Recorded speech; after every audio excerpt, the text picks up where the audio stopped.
Hello friends, welcome back to my YouTube channel. तो friends, आप देख रहे हैं मायावी मलिंग। तो फ्रेंड्स, आप आगे देखेंगे कि युवराज अंगद वो राजकुमारी प्रणाली की गोद में सर रख के लेट जाते हैं और उनसे कहते हैं कि हमें पता है आपके मन की पीड़ा, आपके मन में क्या चल रहा है और वही आपके होंठों पे, और आप क्या कर रही हैं ये। तो फिर राजकुमारी प्रणाली कहती है, युवराज अंगद, आपके मन में पहले से ही इतने दुख हैं, आपके अपने दुख इतने हैं और आप दूसरों के दुख को भी स्थान दे रहे हैं। आपका हृदय बहुत बड़ा है। राजकुमार अंगद कहते हैं, हम जानते हैं कि और हम परेशान भी हैं क्योंकि महाराजा शिलादित्य हमारे भी तात समान हैं और जो कुछ भी हुआ उसमें उनका कोई दोष नहीं है। वो अपने आप को दोषी ठहरा रहे हैं। अब हमें चिंता तो इस बात की है कि अब जब वो अपने आप को दोषी ठहरा रहे हैं तो वो सिंहासन पे नहीं बैठ रहे हैं और अब इस हालत में सिंहासन का राजपाट कौन संभालेगा, अब कौन महाराजा बनेगा। अब राजकुमारी प्रणाली सोचती है कि हमारी नज़र में तो ऐसा कोई नहीं प्रतीत होता है कि जो राजपाट संभाल सके। काकी सा का बेटा है, वो उसको महाराजा बना सकते हैं। राजकुमार अंगद कहते हैं कि वो जो मिष्ठान खाने वाला वो राजकुमार, वो बनेगा राजा। अरे, उसको तो मिष्ठान खाने से ही फुर्सत नहीं है और वो क्या राजा बनेगा।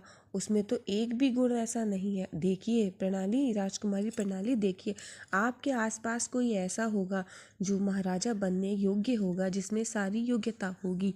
अब राजकुमारी प्रणाली सोचती हैं कि ऐसा कौन है। राजकुमार अंगद बार बार कहते हैं तो वो कहती हैं कि आपका कहने का तात्पर्य ये है कि ज्येष्ठ पुत्री होने के नाते ये राजपाट संभालने का अधिकार हमारा है।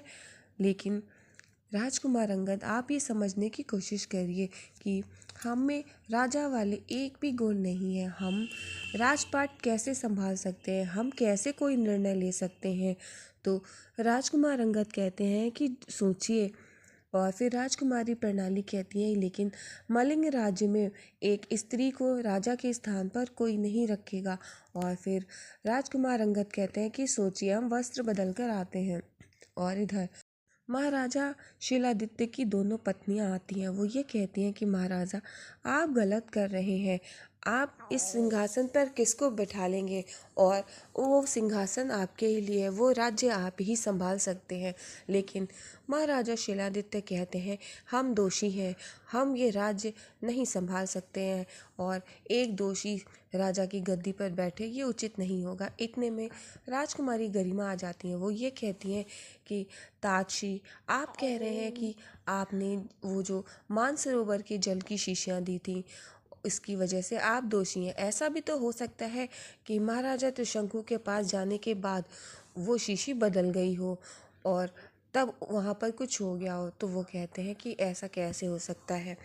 राजकुमारी गरिमा कहती हैं कि क्यों नहीं हो सकता। इधर आप देखेंगे जो काकीसा अपने पुत्र को नए वस्त्र की तैयारी करवा रही होती हैं कि ये वाला वस्त्र अच्छा लगेगा कि वो वाला। अब उनके पिता कहते हैं कि आप ये क्या कर रही हैं। एक राजा को दिन प्रतिदिन फैसले लेने होते हैं, अधिकार लेने होते हैं और आप अभी सिर्फ इनके खाने पीने और वस्त्र की सोच रही हैं।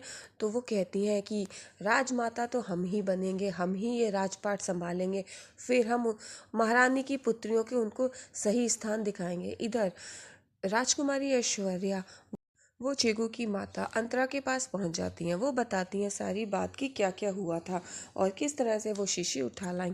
तो अंतरा कहती है कि इसका सही उत्तर तो ये पवित्र अग्नि ही दे सकती है। तो वो शीशी वो अग्नि में डाल देती है और एक विशाल अग्नि प्रकट होती है और सरदार चीगू और उनकी माता अंतरा और वहाँ पर ऐश्वर्या होती है। अंतरा आंखें बंद करके देख रही होती है और फिर ऐश्वर्या देखती है। उस अग्नि में दिखाया जाता है कि दो हाथ वो शीशी का जल बदल देते हैं और ऐश्वर्या कहती है, ये हाथ तो हमने देखे हैं। फिर उसे समझ में आता है ये हाथ किसके हैं। वो कहती ऐसा नहीं हो सकता है। और इधर महाराजा शिलादित्य अपने महल पहुंचते हैं अपनी राजगद्दी पर और वहां पर सभी लोग उनके पहुंचते ही खड़े हो जाते हैं। और आप देखेंगे कि राजकुमार अंगद भी आगे ही खड़े होते हैं। अब महाराजा पहुंचते हैं और पहुंचकर वो सीधे अपनी गद्दी की तरफ जाते हैं, लेकिन वो उस पर बैठते नहीं और वहीं पर खड़े हो जाते हैं और वो अपनी राजगद्दी को देख रहे होते हैं कि इस पर कौन बैठेगा। अब इधर आप देखेंगे वो हाथ